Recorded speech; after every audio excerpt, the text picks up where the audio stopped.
Hello, everyone, and welcome to the 163rd episode of the Atlas Society Asks. My name is Jennifer Grossman, born in peak Jennifer year, so please, my friends call me Jag. I am the CEO of the Atlas Society. We are the leading nonprofit organization introducing young people to the ideas of Ayn Rand in fun, creative ways like graphic novels and animated videos. Today, we are joined by Professor Michael Bailey. Before I even begin to introduce our guest, I want to remind all of you who are joining us on Zoom, Instagram, Twitter, Facebook, LinkedIn, YouTube. You can use the comment section to type in your questions. Go ahead, queue up, start asking your questions. We'll get to as many of them as we can. Professor Michael Bailey is a psychologist, a behavioral geneticist, professor in the Department of Psychology at Northwestern University. He's been a professor for 34 years. He has been a researcher for 4 decades. He's best known for his research into the reasons behind sexual orientation and gender dysphoria, along with his 2003 book, The Man Who Would Be Queen. The book was originally nominated by the Lambda Literary Foundation, but when it was determined that the book ran afoul of ever-evolving trans ideological tenets, the nomination was withdrawn. Now, earlier this year, Professor Bailey published a paper called Rapid Onset Gender Dysphoria, Parent Reports on 1,655 Possible Cases in the Academic Journal Archives of Sexual Behavior, which similarly sparked backlash from trans activists who pressured the journal to retract the publication. We wanted to invite Professor Bailey on the show to delve into the content of his academic work, as well as what his personal experience with cancel culture can tell us about the state of academic and scientific research today, specifically with regards to the prospects of getting a better objective understanding of sexual orientation, gender, as well as more generally with regard to the freedom of scientific inquiry. Michael, thank you for joining us. I'm honored to be here. So would love to start with your origin story. You were born in Lubbock, Texas, raised outside of Dallas. What inspired you to study clinical psychology, and in particular, what led you to your specializing in sexual orientation research? I went to college at Washington University, St. Louis. I was a math major. And while I did like some aspects of kind of higher math, I realized that it wasn't going to be for me in the long run because it didn't really connect to real life.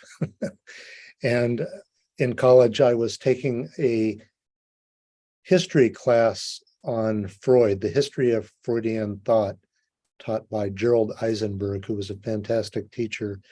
I fell in love with Freud and learned that I could go to graduate school in clinical psychology and possibly,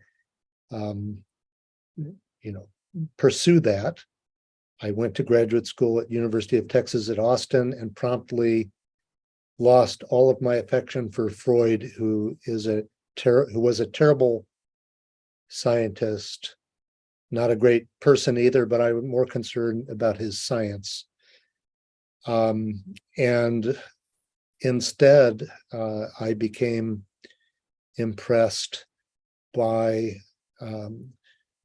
things like the evidence for genetic causation on human traits. I was taking a human sexuality class, very small. I think there were 4 people in it. Midway through my graduate career, and a study came out about a biological theory of homosexuality, and I decided to do a follow-up study to that for my dissertation.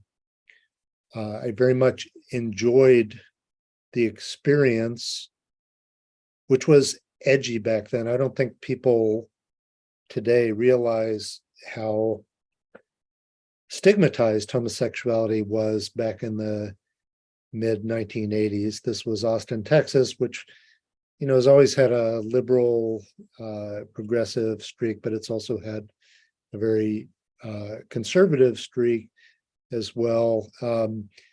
And I enjoyed working with gay and lesbian people. And importantly, there were lots of fascinating questions that were unanswered, and in part because people were hesitant to go there, both because it was stigmatized and because, stigmatized, I guess, personally, people were worried, that, or are they going to think I'm gay? And also politically, it was very controversial topic well into the 1990s. How quickly we forget, and I think that there still is unfortunate stigma and prejudice in some quarters. And I think some of what we're going to get into today is how paradoxically and unfortunately some sort of the aggressive trans ideological overreach is causing a lot of backlash from some quarters of the right, which is, going well beyond sort of, we don't want our children to be indoctrinated, or we want women's sports to be protected, but going to a place that I don't think any of us should really want to go to, in terms of feeling that people that want to live their lives a certain way, whether it's orientation or gender identity or whatever, that they should be equal before the law.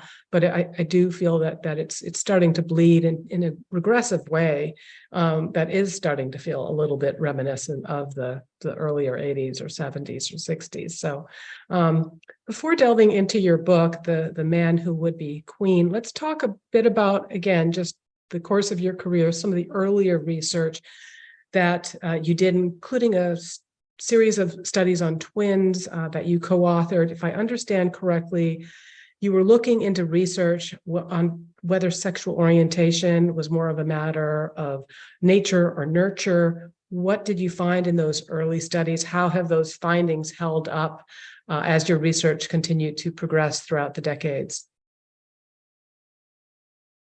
Yes, I was interested in using twins, as is common, to determine or to estimate the relative importance of heredity and environment in causing differences in sexual orientation. And I did, early in my career, I did two studies, one on males and one on females, that got quite a bit of attention. And for both studies, I found evidence that genes matter, but are hardly the whole story. We know they're not the whole story because much of the time, if you start with an identical twin who is homosexual, this is true for both males and females, that identical twin's twin will be heterosexual. And the only way that can happen, that is an identical twin pair in which one twin is homosexual, the other is heterosexual, is due to environmental differences because they share all their genes. So environment certainly must matter.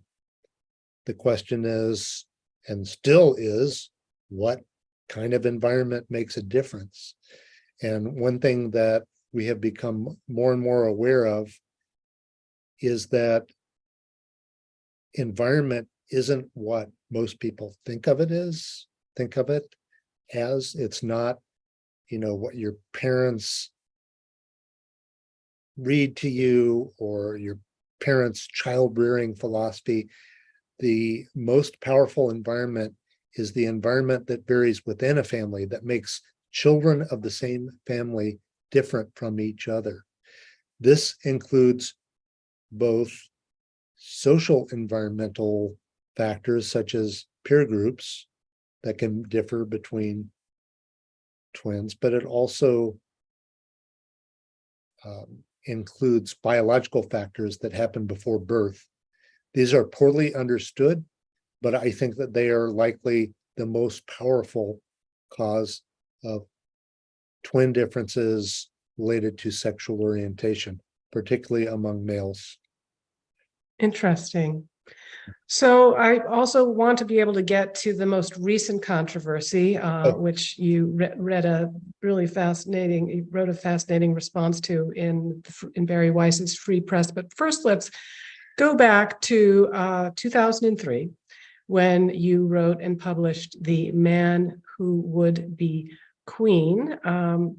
And perhaps we can show that cover again. I apologize. I was not able to get my hands on a copy of it because they are few and far in between. So, I'll also be interested to see if at some point you might think it worthwhile to update the book or to make it available in other formats, or whether or not in today's climate that might even be possible. But the book was interesting from a number of perspectives. One is that it draws on the scientific research into both sexual orientation and gender dysphoria that you and others in your field have published, but at the same time, it's written for a lay audience. Notably, however, it is published 20 years ago. Even the terminology has changed. It was published long before we found ourselves at this cultural moment when there's pressure to state your pronouns, to pretend there's nothing wrong with biological males competing in women's sports, or risk being outcast as a transphobe. Unfortunately, it's as I said, not that easy to get one's hands on a copy of the book today, with rare copies selling for over $200. So perhaps you can share with our audience what you hope to accomplish with the book and what were some of the key takeaways that you'd hoped readers back then and still today might ponder. I had been interested in studying transsexuals in the 1990s, never having met one, but having similar assumptions as everybody else that, for example, male to female transsexuals, these were people born male who wanted to become trans women, that they were essentially women trapped in men's bodies, that they were extremely feminine, and that it would be fairly obvious why they would want to change sex. But I met a trans woman who defied that stereotype, who was not at all like that.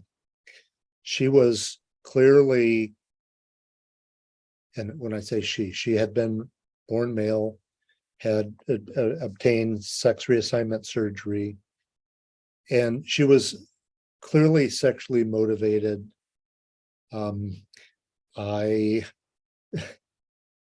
don't know how much in the nitty-gritty I should go into, but when male, she would not only cross-dress, but simulate male anatomy and film herself and become quite sexually aroused. And this was really not consistent with my preconceptions. Then I found out that a friend of mine, a guy named Ray Blanchard, who is a very important sex researcher in Toronto, he had studied people like this, and we understood what was going on with them. They have something called autogynephilia. Auto, self, gyna, woman, philia, love of. These are males who are sexually aroused by the idea of being a woman or the act of imitating women. Which is very different than a 2-year-old or 3-year-old or 4-year-old boy, right? Who feels that he has kind of standard gender dysphoria, and they are disoriented because they do not feel that they are the person inside that everyone is reacting to them as. Yes, Blanchard developed a taxonomy of transsexualism, male to female transsexualism, and there were 2 types. One I will call child onset. These are the little boys who at age 2 or 3, they are extremely feminine. They want to be a girl, they dress as girls, they want to play with dolls, they don't like boys' things. And most of them will, what we call desist. They will know by the time they're adults, they will no longer desire to change sex. Almost all of them will become gay men, but a subset of them, it's unclear what percentage, 10% to 20% will persist and will decide that they want to transition to the other sex. Autogynephilic transsexuals are very different in their life course. Their clear onset anyway, is typically in adolescence with the onset of strong sexual arousal. And the most common early sign is that they discover that it is sexually arousing for them to put on women's clothing, typically their sisters' or mother's lingerie, look at themselves in the mirror, and masturbate. And so it's an entirely a sexual thing. These people are not notably feminine. My informant, for example, liked to work on cars and talk about hockey. And autogynephilic transsexuals in the West are just as common as the other kind, the child onset. And yet, really, so let's just so to level set, what are we talking about with early onset? Again, it sounds like predominantly male, 2-year-old, 3-year-old, 4-year-old who start out with not wanting to have anything to do with male things and wanting to behave in a, like a little girl, the vast majority of whom, as you say, desist and transition to just being adult, gay guys, with the minority persisting and wanting to continue to live a life as a woman or female. So are we talking 1 in 1,000? I mean, for the early onset male gender dysphoria, 1 in 10,000, like what are the numbers? So I'm sorry to seem pedantic about this, but there is a distinction that needs to be made. And it's between the people who have these risk factors and the people who decide to transition. Not everybody with the risk factor transitions. The ones who transition, I would call transsexuals. The ones with the risk factors would be, just really feminine boys, really feminine boys with gender dysphoria, and the other type, males with autogynephilia. Certainly not all of them transition either. So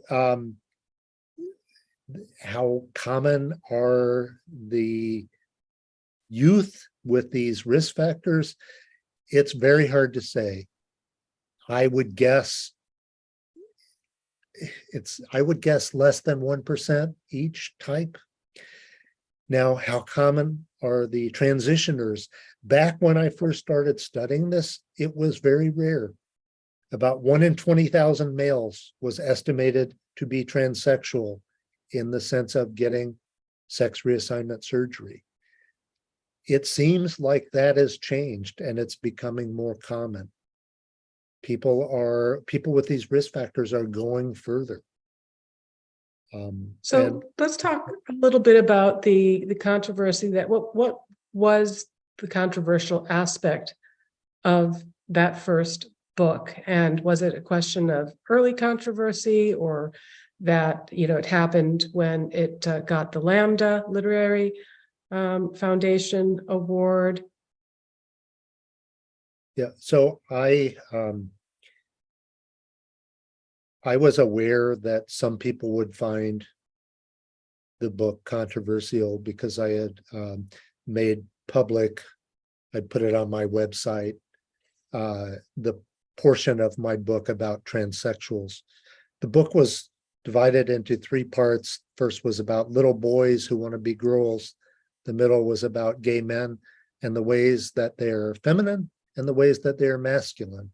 And the third part was about male to female transsexuals. And it was the third part that got a subset of trans women extremely upset.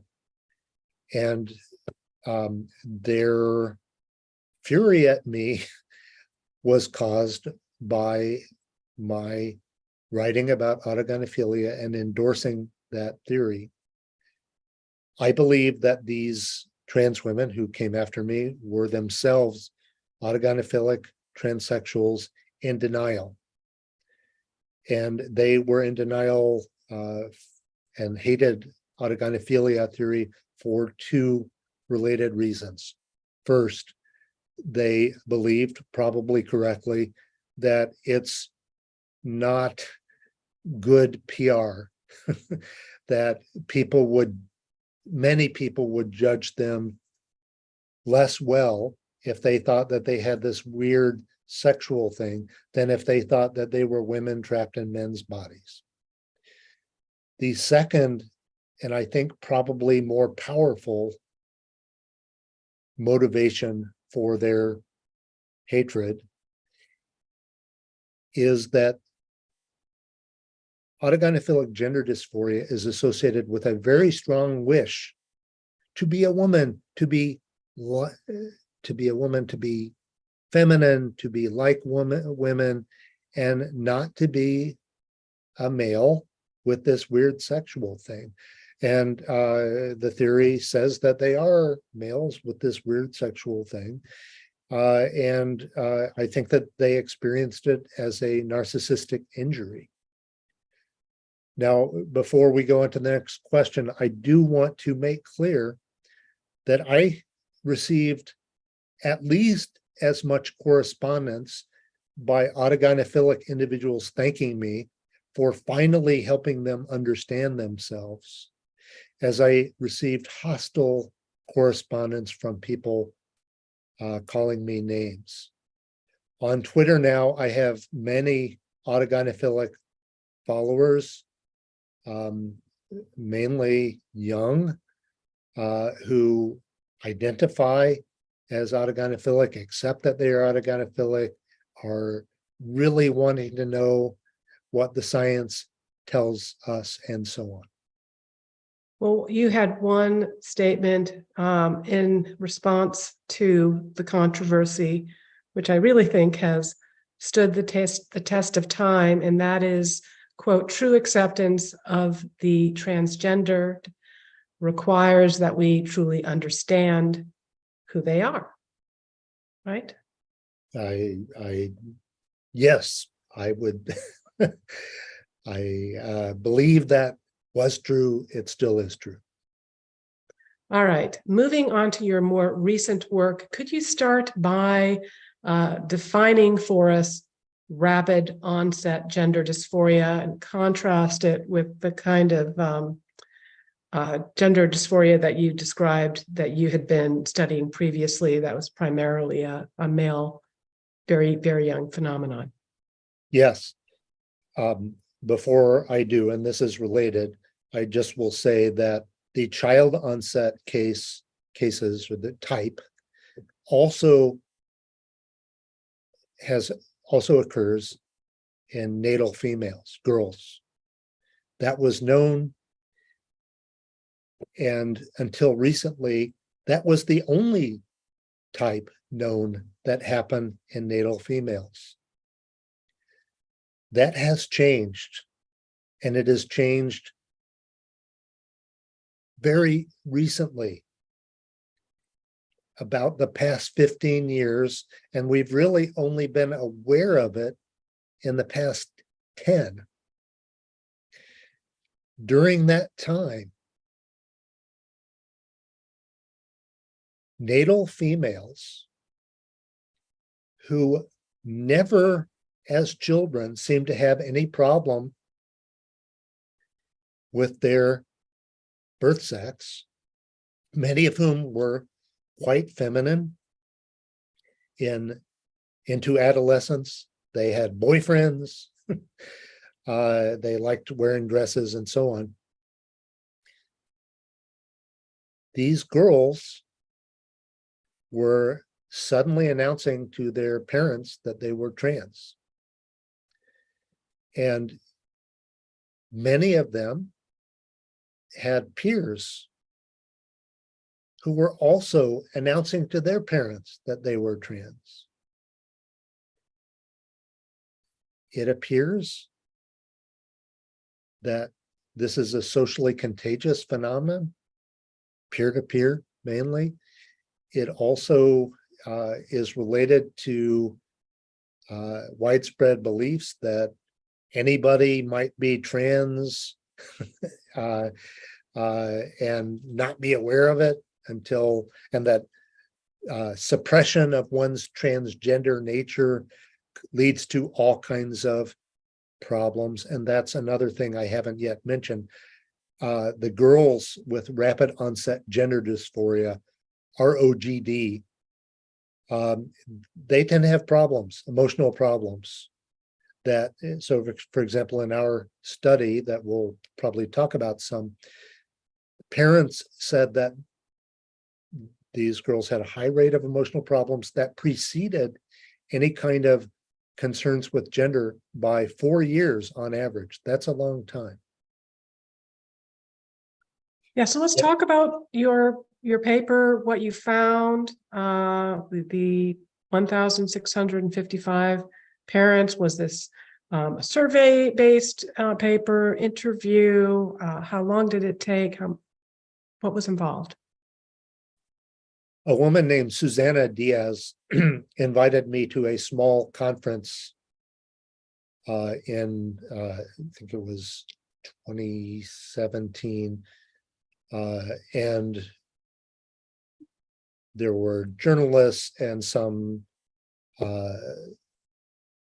academic researchers attending, and Susanna, but that's not her real name, I don't know her real name, presented survey results that she had collected from the website parentsofrogdkids.com. And I was impressed with these results, and I encouraged her to publish them. She's not an academic, and so eventually we collaborated on this paper, which was published in March in the Archives of Sexual Behavior. And it was what the title says. It was Parent Reports on 1,655 Possible Cases of ROGD. And these parents were recruited.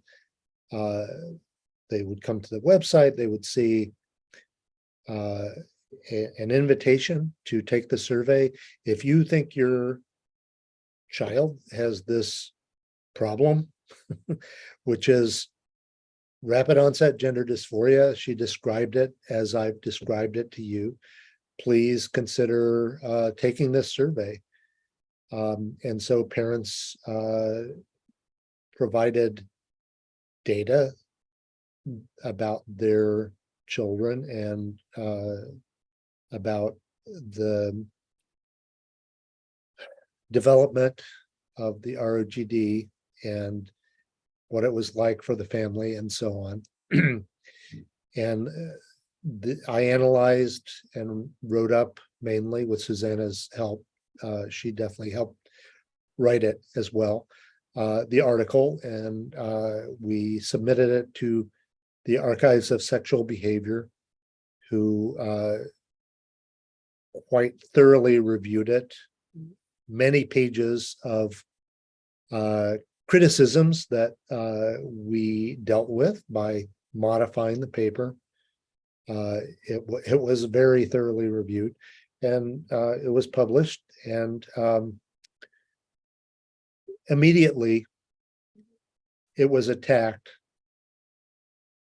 by a group of trans activists and their allies, who wrote an online letter criticizing our study, but also demanding that the editor of the journal, and the editor accepted our paper, his name is Ken Zucker, that he be fired from editorship.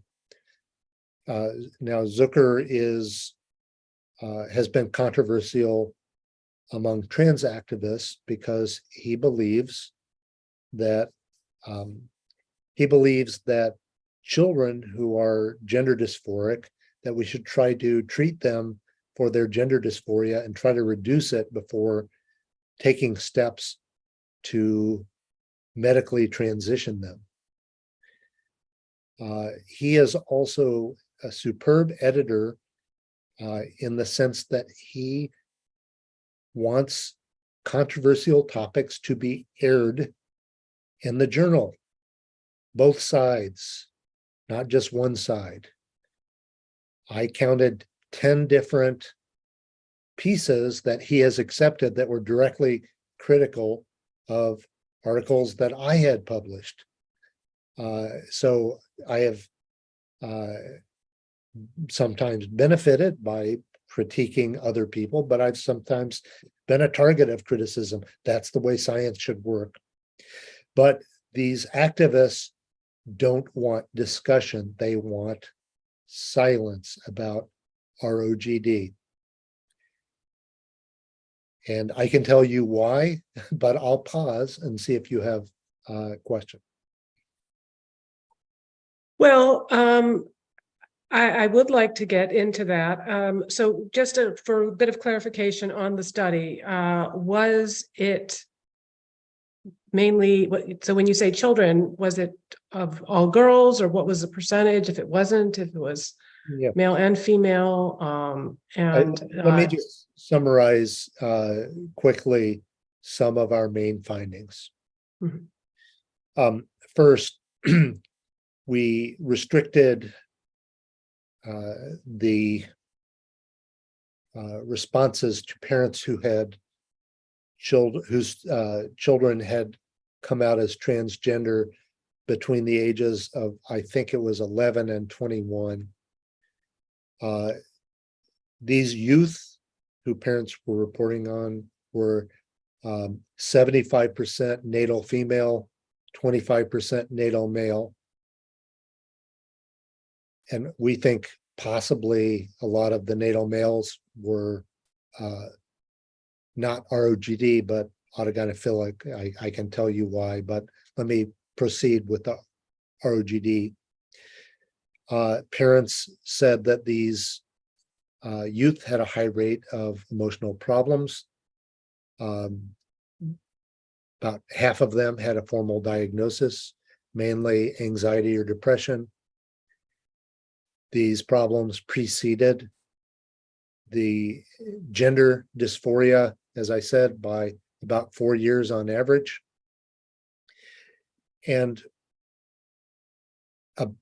over, let's say, 2/3 of the female cases had socially transitioned, or at least taken steps to socially transition. That means that they had changed their pronouns, their dress, the way they would move, try to talk in a lower voice, and so on. mainly to the other sex, although some of them were non-binary. Interestingly, about half that rate, about only 1/3 of the natal males had socially transitioned. There was a pretty low rate of medical transition, by which I mean in this population, hormones. I think the rate in both males and females was only about 7%. Now, what are the predictors of transition? Well, it turned out that for both kinds of transition, social and medical, one predictor was emotional problems. The youth who had more emotional problems were more likely to transition. An even more powerful predictor of transition was if the family visited a gender specialist. Those who did, the youth whose family visited a gender specialist, were especially likely to transition. And the parents in our survey said that they thought that the specialists were pressuring them to transition their children. And finally, for now, after social transition, parents said that the youth got worse off, less happy. Interesting. Okay. Because that would be, I think, what the devil's advocates would say is, well, of course, this was preceded by unhappiness and emotional problems because they were a boy trapped in a woman's body. And so, of course, they were going to be unhappy. It's not that the unhappiness caused this phenomenon, but I think when one puts it into the context of the follow-up, that the research showed that it wasn't like, okay, well, that was the problem, this was the fix, and now you're feeling better and you're feeling more yourself. But in fact, it didn't help. If anything, it made it worse. So with your permission, Professor, we do have a lot of questions coming in from the audience. How do you feel about that? All right. And there's some here that are, have terminology and things that I don't even understand. So if these are names that come up that you're not familiar with, we got a lot of questions, so we can just keep moving along. Let's see. Okay, Zach Carter on Facebook asks, as a scientist, what are your thoughts on the psychologist John Money and what he did with David Reimer?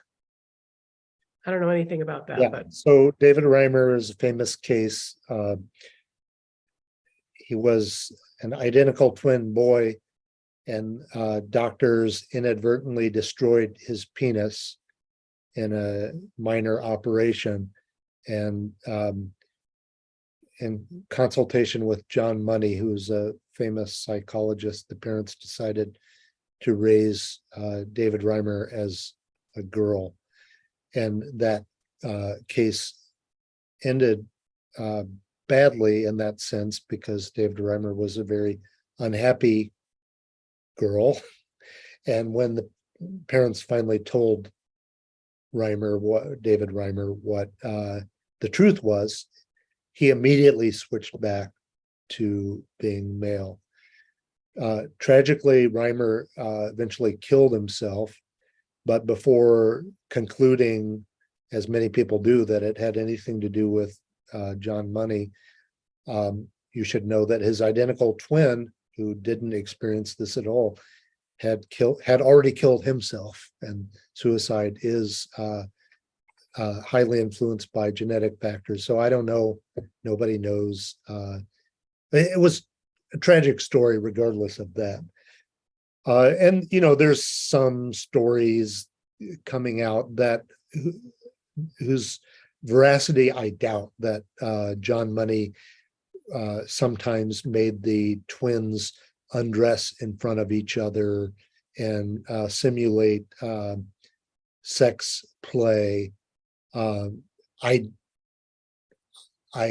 have talked to people very familiar with what has been written, and they doubt this.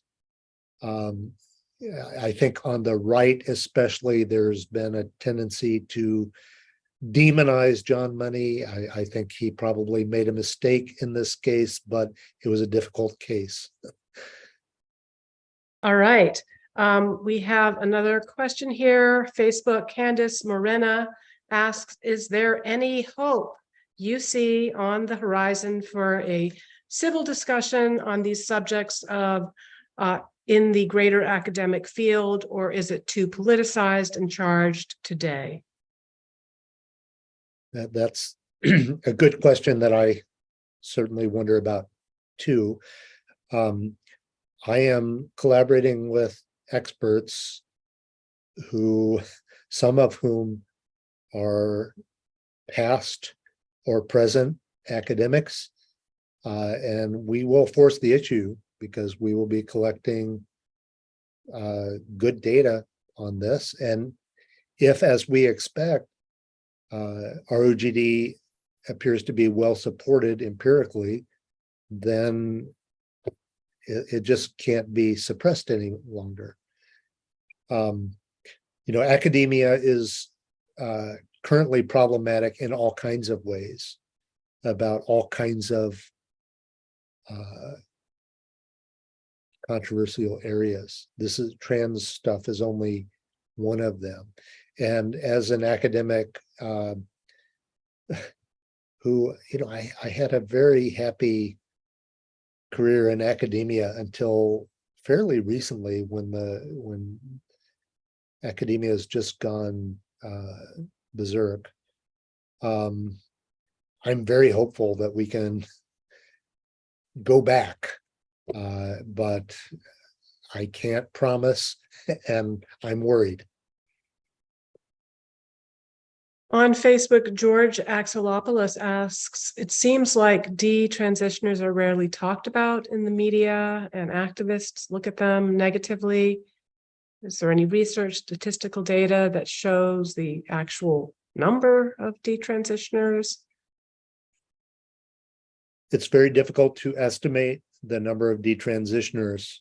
However, they are being studied. Lisa Littman, who is the woman who first proposed the concept and named rapid onset gender dysphoria, she and I are co-authors on a paper that is being reviewed currently, and we are hopeful that it will be published soon on detransitioners. We have, I think, 80 or 90 detransitioners in there. And we have some very interesting findings.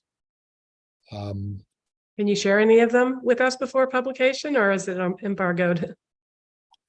It's not embargoed, and I don't think that there's any reason why I can't tell you what I'm about to tell you. Lisa Littman, if you see this and you don't approve, please forgive me. The finding that I will tell you is that these people, who are mainly natal females, are so much happier after detransition than they were while they were trans identified. It is remarkable how improved they are in their happiness. That's important. Yeah.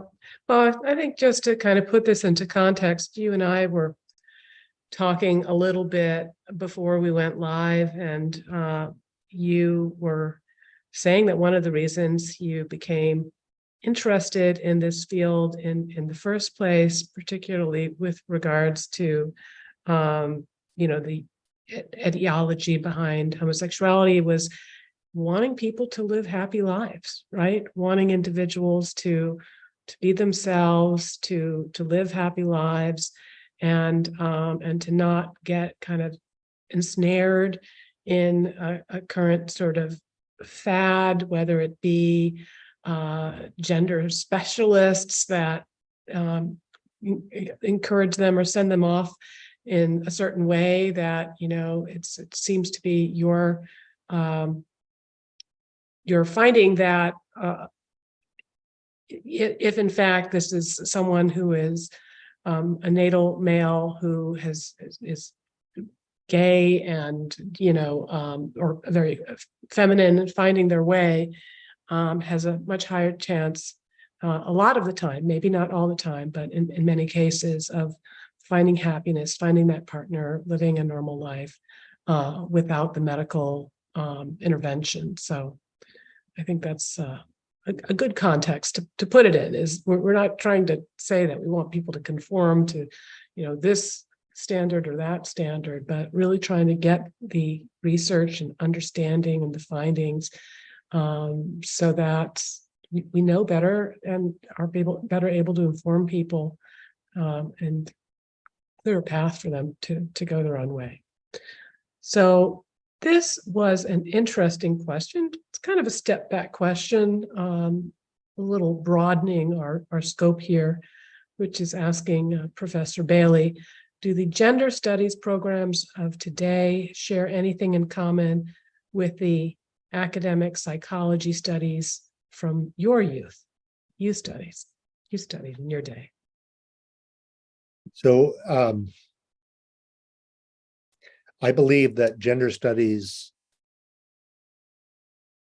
programs, by and large, the ones that I know about, are terrible influences on intellectual inquiry. They have bad hypotheses. They use silly jargon, and they oppose free inquiry a lot of the times. They prefer safety, and they know what's good for people, and shut up. And so I think a world without gender studies would be a better world. And I hope someday the world, there will be a world without gender studies. I'm wondering if you have any perspective on the controversy surrounding things like biological males competing in women's sports. One of my previous guests on the show was a bit controversial. It's Kara Dansky. She's the author of The Abolition of Sex, How the Transgender Agenda Harms Women and Girls. And she pulls no punches. She describes the gender identity movement as, quote, left-wing misogyny on steroids, and even calls it a, quote, men's right movement intended to objectify women's bodies. That's pretty harsh. Is there any fairness in that criticism, or is that more of a left-wing feminist's perspective on what's going on? Yeah, I think so. You kind of asked two questions there, and I'll just start with the natal males competing in women's sports. I think is a terrible idea, and I think most people think it's a terrible idea. It's been a really bad strategic mistake by trans activists and progressive activists pushing for that. And I think many trans women also agree that that's a terrible idea and they don't want it. I think Kara Dansky's idea is a little over-inclusive. I think there are different reasons for transgender identification and practices, and different kinds of people behave differently. And some, there are many admirable trans people, and a number of them think that it's important that they be allowed to transition. And I think that may well be. What I would say, though, is that that's a very drastic measure, and we should have good evidence for them before they make this decision. And as far as children go, I think it should be off the table. and adolescents. I also would say we should be very cautious, and I would not let my adolescent child, even if they were one of the two types that I think are actually real gender dysphoria, that is child onset or autogynephilic gender dysphoria, I would want them to wait until they're adults, and I would certainly want them to be informed. Yeah, well, I think in particular, as you were talking about the early onset childhood gender dysphoria, and that the large percentage of those young boys with that would later desist and go on to live, normal lives as male homosexuals, right? And perhaps to wait and see which way someone's going to go before taking a drastic surgical interventions. So in just the few minutes that we have left, I'd like to hear, circle back to that experience with the retraction of the paper. I can only imagine how rightly upsetting that might be for an academic of your stature. I mean, retractions are usually associated with things like plagiarism or some other kind of really just unforgivable professional transgression. And in this case, it was a thoroughly vetted paper. So how does all of this affect you on a personal level? And how do you fear that it might affect peers? And what do you see your personal role, not just as an academic working on this particular area of inquiry, but also as someone who's in the spotlight and who might be able to be a lone voice of reason and perhaps an example for others to follow? I have very thick skin, both constitutionally, and experience has only thickened it. The book controversy back in 2003, that was hard and scary because they were trying to get me fired and they were making my life quite difficult. This recent retraction related controversy was nothing compared with Wow. that. I did lose some sleep, not because of concerns about myself, but because I was worried that Springer Nature, the company that publishes archives of sexual behavior, would bow to the activists and fire Ken Zucker. Once it became clear they weren't going to do that, I was no longer very affected.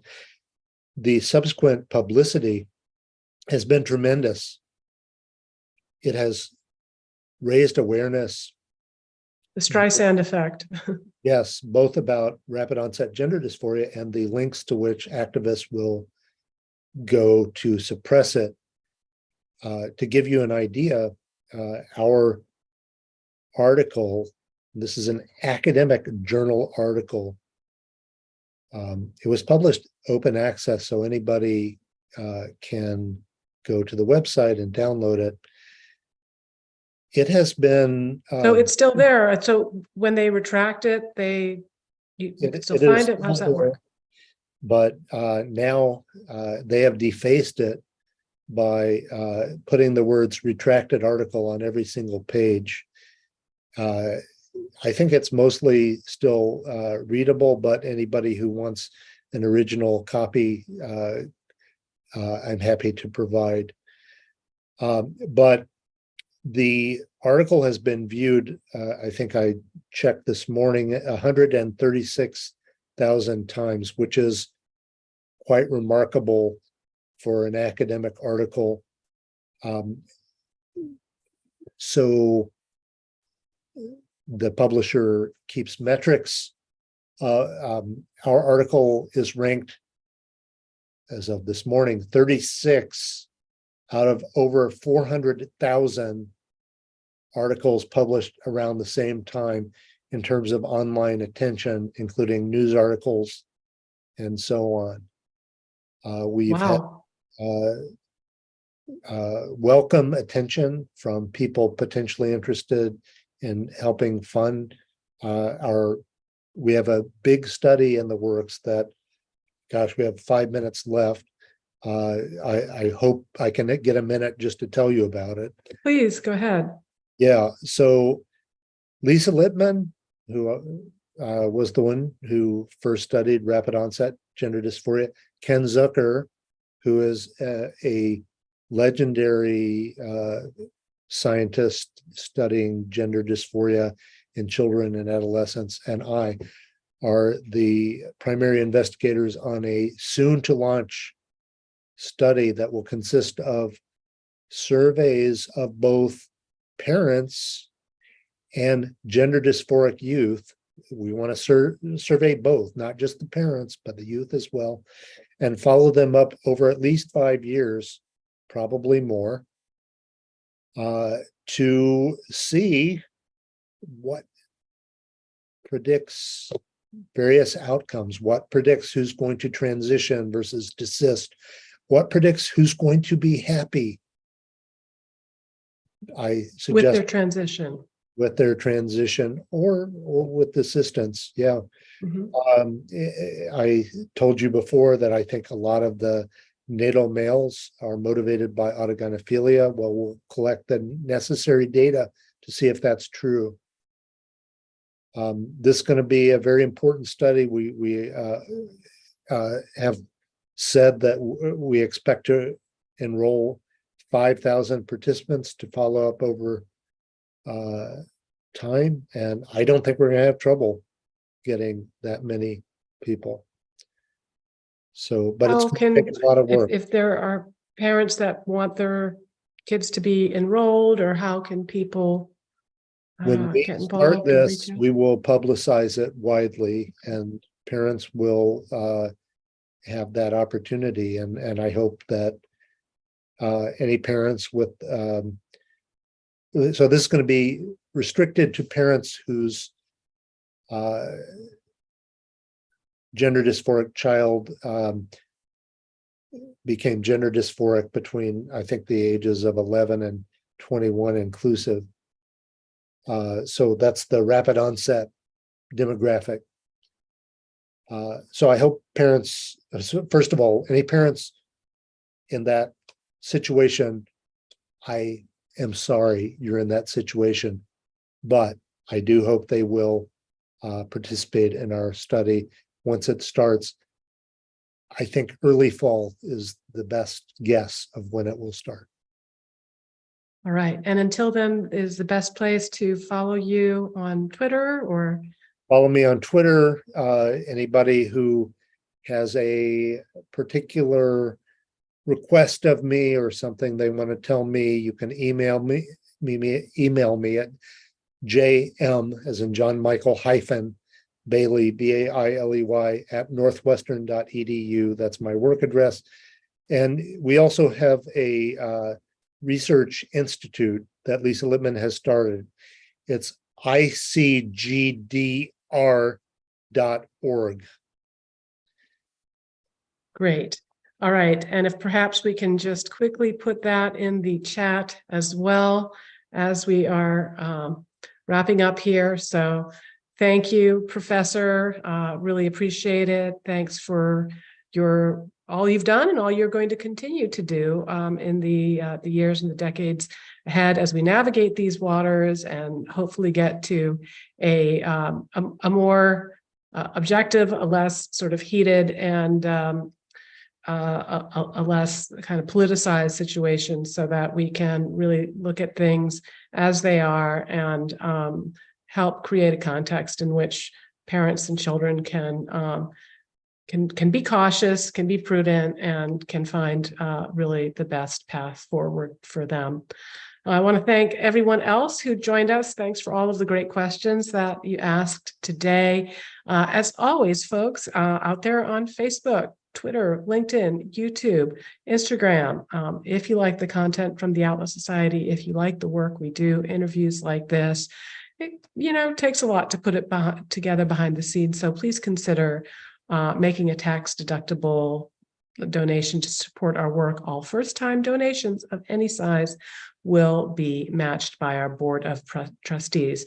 Next week, I will be traveling to speak at Young Americans for Liberty, their Revolution conference in Orlando. So my colleague, Professor, Senior Scholar Richard Salzman, is going to be taking over with the interview of fellow objectivist scholar, Professor Raymond C. Niles, in a special Atlas Society Asks interview. So please be sure to tune in then. Thank you.